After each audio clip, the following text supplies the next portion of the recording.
Bonjour et bienvenue dans l'épisode 40 de la saison 2 de l'écriture d'un roman. Alors aujourd'hui, je vous propose un épisode un peu plus court que d'habitude, car il se trouve que je suis en plein changement de situation professionnelle et de lieu de vie, ce qui fait que j'ai beaucoup moins de temps pour me consacrer à l'écriture et donc à ce podcast. Mais je vais continuer autant que possible de partager avec vous mon expérience autour de l'écriture de mes projets, et donc dans cet épisode, je vais vous parler de perfection et d'authenticité, de recherche, de fiches personnages, de la réunion, de début de roman, de bouleversement, de refus et de bien d'autres choses comme d'habitude. Bonne écoute à vous. Le lundi 11 octobre 2021. Dernièrement, une personne qui se reconnaîtra m'a envoyé un message sur Instagram pour me rappeler que quand on écrivait, ce n'était pas en quête de perfection qu'il fallait être, mais en quête d'authenticité. C'est exactement ça, c'est exactement ce que je cherche dans ce que j'écris. Retrouver l'authenticité. Mais qu'est-ce que ça veut dire en fait, être authentique ? J'imagine que ça veut dire faire un texte qui nous ressemble. Pour moi, être authentique, par exemple, si on prend un personnage avec les mêmes caractéristiques et qu'on est plusieurs auteurs à écrire l'histoire de ce personnage, on va chacun l'écrire avec notre regard.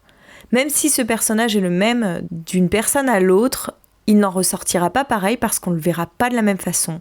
On ne va pas accentuer sur les mêmes choses, ce ne sont pas les mêmes traits de son caractère qui vont nous interpeller, sur lesquels on aura envie d'explorer ce personnage en fonction de qui on est.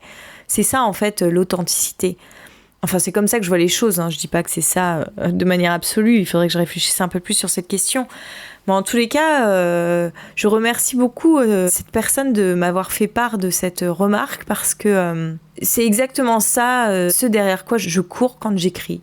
Je cherche à être authentique. Et je pense que dans l'Inde de Suraj, j'essaye de retrouver l'élan primaire qui m'a lancé dans l'écriture pour retrouver justement cette authenticité. C'est une notion de laquelle j'avais pas forcément conscience, mais qui est carrément en écho avec moi et qu'il va falloir que j'explore un peu plus que comme ça, parce que là je vous jette un peu mes idées à la figure, mais sans vraiment avoir eu le temps de me pencher là-dessus. Le mardi 12 octobre 2021. Ce matin, j'ai consacré ma séance d'écriture à faire des recherches sur mon roman des deux sœurs, puisque comme je le disais hier, j'ai à peu près terminé le premier jet. Et j'avoue que de commencer ma journée comme ça, c'est quand même pas extrêmement motivant. Bon, j'ai fait exceptionnellement. Je voulais travailler en fait sur mes personnages, donc j'ai téléchargé une fiche de personnage lambda que j'ai commencé à remplir. Je n'ai fait que celle de mon narrateur, qui est donc Yannick. Je me suis renseignée un petit peu sur son histoire familiale, parce qu'au départ, je voulais qu'il ait passé ses 5 premières années sur l'île de la Réunion.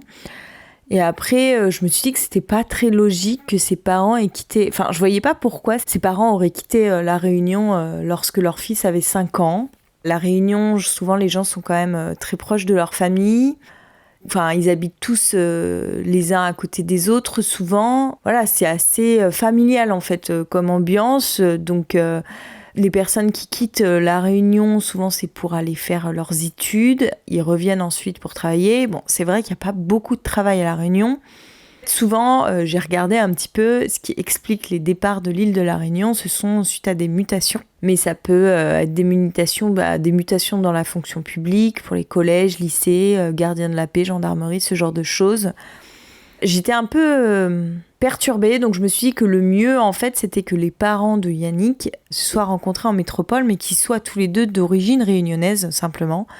Genre le père, il serait venu en France pour faire ses études alors qu'il a toute sa famille à La Réunion, mais la mère, elle habiterait en France, en métropole, depuis qu'elle est enfant. Elle serait venue avec sa mère qui se serait un peu enfuie de La Réunion pour échapper à un mariage un peu violent, voilà, un truc comme ça. C'est un peu flou, hein. Bon, après, je vais pas remonter toute la généalogie familiale.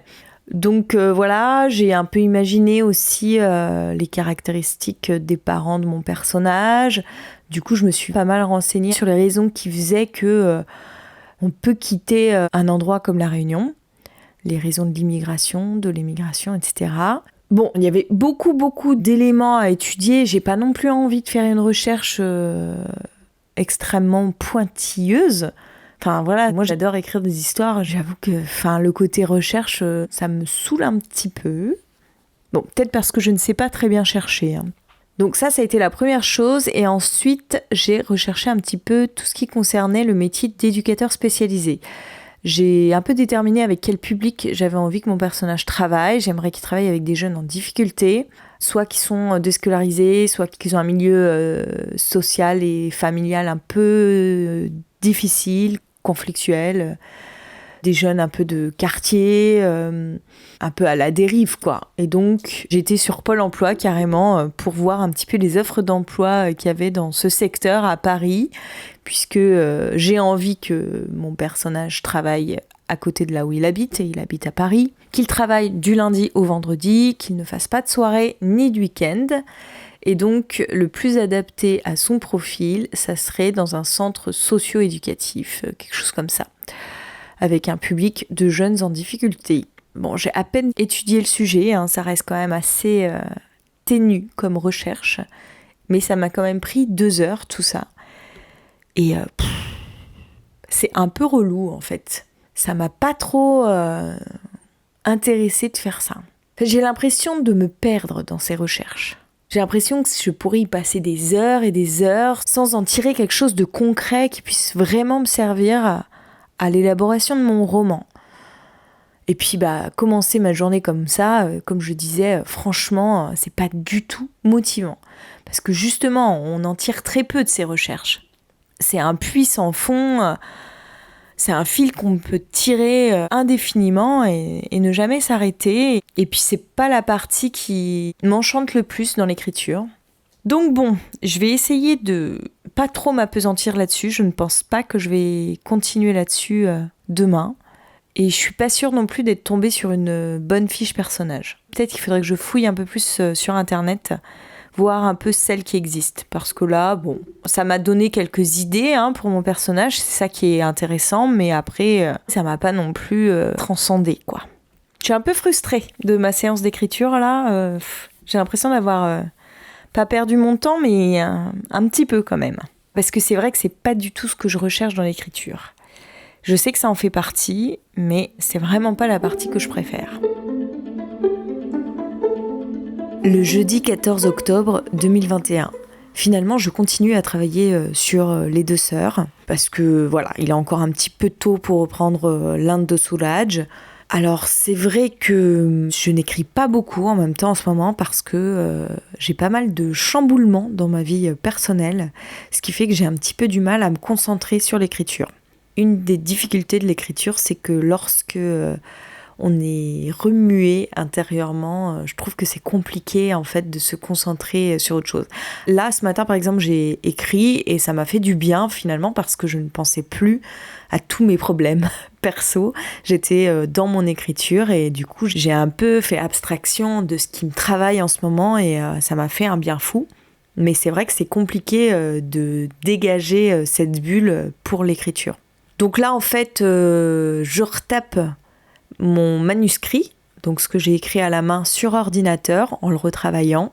J'ai repris les choses dès le début. J'ai essayé aussi de trouver un autre début parce que celui que j'ai, je suis pas sûre que ce soit le bon début. Mais bon, ce que j'ai écrit pour le moment me convainc qu'à moitié, donc je vais voir un petit peu comment ça va évoluer.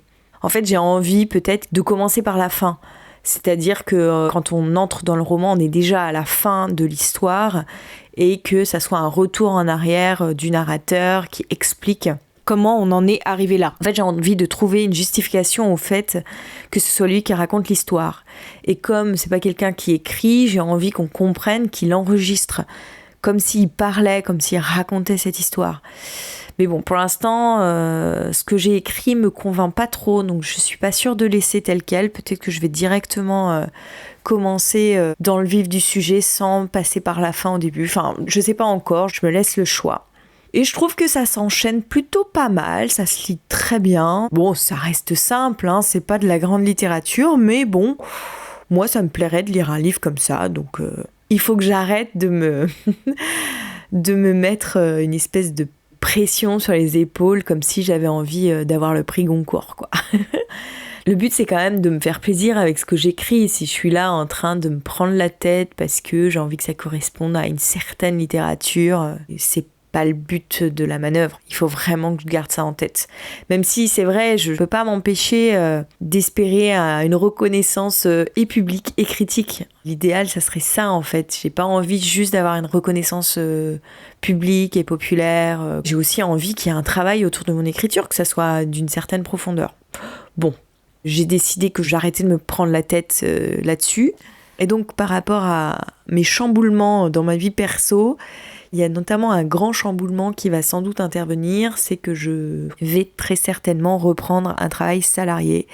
Et je ne sais pas du tout dans quelle mesure je vais pouvoir continuer à écrire. Bon, à mon avis, je pourrais toujours me dégager du temps, 1 heure et demie le matin avant d'aller au travail. C'est ce que j'ai fait lors de mon dernier emploi. Donc ça, c'est possible, mais après, je ne sais pas du tout dans quelle mesure je pourrais continuer ce podcast. En tous les cas, je vous tiendrai au courant. De toute façon, je ne vais pas arrêter subitement ces enregistrements sans vous informer. Mais je ne sais pas du tout ce qui va en être de ce point de vue-là. Si je reprends cette activité salariée, c'est aussi dans une autre ville que là où j'habite. Donc il va falloir que je déménage. Et à chaque fois qu'il y a un changement de lieu de vie, il faut que je retrouve mes marques pour reprendre un peu une certaine routine. Et du coup, ça chamboule un petit peu tout le fonctionnement que j'avais jusqu'à présent. Et ça impacte mon écriture. Donc je vous dirai tout ça. Le vendredi 15 octobre 2021. Alors ce matin, j'ai continué ce que je faisais hier, c'est-à-dire que j'ai commencé à recopier mon manuscrit à l'ordinateur en l'améliorant. Quand je suis inspirée par un passage et que j'ai envie de partir dans une autre direction, j'y vais. Et puis après, je remodifie par rapport à ce que j'avais déjà écrit, comment je peux combiner les deux, voilà. Peut-être qu'à un moment, je vais aller dans totalement une autre direction. Bon, pour l'instant, je suis quand même très bien mon manuscrit, mais sait-on jamais, je suis ouverte à tout. Je trouve que ça marche plutôt bien. Bon, ça reste un texte simple, hein, mais du coup, je me demande si jamais je l'envoie en maison d'édition, si je ne le publierai pas sous un pseudo. Je trouve que c'est moins profond que l'Inde de Suraj. Mais bon, après, c'est qu'un premier jet, donc ça peut encore beaucoup évoluer. Il n'y a encore jamais eu de bêta lecture, donc là, je veux un peu trop brûler les étapes quand je dis ça. Et puis, à la fin de ma séance, j'ai continué à faire des recherches, et cette fois à propos du métier de géographe, donc un peu me renseigner de quoi il s'agit, est-ce que c'est vraiment un métier avec lequel on voyage. J'ai aussi regardé quels étaient les métiers avec lesquels on pouvait voyager. Donc finalement, ce qui ressort le plus, ce serait plutôt le métier d'archéologue. Mais j'ai peur qu'avec le métier d'archéologue, on soit amené à voyager beaucoup. Et il faut que mon personnage voyage de temps en temps, mais pas trop souvent et pas trop longtemps. C'est là où est la difficulté. Par exemple, le type de voyage que pourrait effectuer une hôtesse de l'air, ça n'irait pas non plus parce que ça serait des missions trop courtes. Et moi, j'aimerais qu'elle puisse partir genre 1 fois par an, quelques semaines, quoi. Ouais, je suis peut-être un petit peu ambitieuse à ce niveau-là, mais bon, j'ai envie de voir qu'est-ce qui pourrait convenir. Pour l'instant, je continue à travailler sur ce texte jusqu'au minimum au 25 octobre. Le 25 octobre, ça fera 1 mois que j'aurai fait une pause sur l'Inde de Suraj, donc il sera temps de reprendre mon texte. Mais comme ma vie va être un petit peu mouvementée dans les prochaines semaines parce que je vais déménager et que je vais commencer un nouvel emploi, je sais pas trop comment tout ça va se goupiller. Donc je pense que l'Inde de Suraj, je le reprendrai quand je serai un petit peu plus posée dans ma vie perso, parce que c'est toujours un petit peu compliqué de gérer les deux. Je vais écrire tant que c'est possible. Ça sera peut-être pas tous les jours en ce moment, parce que voilà, c'est une période de bouleversement, donc il faut que je m'adapte. Le lundi 18 octobre 2021. Je ne sais pas dans quelle mesure je vais pouvoir continuer ce podcast, parce que d'une part, j'écris beaucoup moins ces derniers temps. J'ai beaucoup moins de temps pour me consacrer à l'écriture. Et puis, ça fait quand même longtemps que je fais ce podcast. Donc, je vous ai déjà dit pas mal de choses par rapport à l'écriture. Évidemment, j'ai pas du tout fini de faire le tour de la question, hein. Je pense que c'est une question qui est sans fin et qui peut nous durer toute une vie. Mais disons que mes réflexions ont tendance à se répéter. Donc c'est un peu bête de continuer à m'enregistrer pour continuer ce podcast si ça ne vous apprend plus rien ou si ça ne permet plus de réfléchir sur de nouveaux sujets ensemble. Donc déjà cet épisode va être plus court que les autres. Et puis, je ne sais pas dans quelle mesure je vais vraiment pouvoir continuer à faire ce podcast. Je vous tiendrai informé. Ça sera un petit peu au jour le jour. Et puis, on verra bien ce que ça donne. Ah oui, une chose aussi dont je voulais vous parler, c'est que je viens de recevoir un mail de reçu de la part des éditions Robert Laffont. Je vous avoue que j'attendais plus du tout de réponse d'aucune maison d'édition. Il n'y en a pas beaucoup qui m'ont répondu, en fait, pour être très franche. Il n'y a que les éditions de l'Observatoire, leur refus a été assez rapide. Les éditions Robert Laffont, j'avais envoyé le texte le 13 juillet, donc ça a pris un petit peu plus de temps, mais finalement c'était plus court que prévu. Au lieu de 6 mois comme annoncé, ce n'est que 3 mois de délai, et les autres maisons d'édition ne m'ont tout simplement pas répondu. Donc les éditions du Tripode, de l'Iconoclaste, de J.C. Lattès. Alors J.C. Lattès, ça peut encore prendre du temps, les autres en fait j'ai déjà dépassé la deadline qui était mise sur leur site internet. Bon, je suis pas trop surprise, puisque comme je vous disais, à la suite de la dernière relecture de l'Inde de Soulage, franchement, je pense que c'est la pire version que j'ai envoyée aux maisons d'édition. Évidemment que ce n'est pas avec ça que j'aurais réussi à les convaincre. En fait, je préfère limite ne pas avoir de réponse que avoir des réponses négatives. Je sais pas, quand on n'a pas de réponse, au moins... C'est pas qu'on a toujours l'espoir, mais au moins on évite un peu ce qui nous chagrine. Enfin, disons que je suis pas dans l'attente, donc comme je suis passée à autre chose et tout, j'ai pas besoin qu'on m'envoie une réponse, j'ai compris. Voilà. Après, je trouve ça quand même plus correct de la part des maisons d'édition quand ils donnent une réponse, même si c'est une réponse qui n'est pas personnalisée. Et moi, je n'ai reçu que des réponses qui n'étaient pas personnalisées. Bon, après, je l'ai envoyé dans 6 maisons d'édition, c'est quand même peu. Je renverrai mon texte dès que je sentirai que je suis à nouveau prête pour ce faire.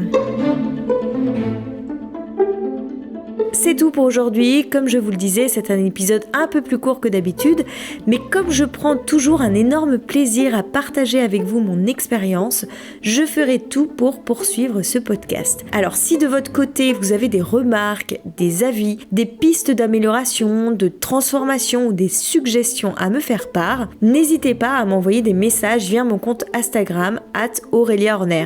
J'adore vous lire déjà et je réponds à tout le monde. Un énorme merci à vous pour votre écoute, et si vous avez envie de m'encourager encore plus, vous pouvez me mettre des petites étoiles, 5 de préférence, sur iTunes ou Apple Podcasts, ou encore laisser des commentaires. Merci à vous par avance, bonne semaine et à vendredi prochain.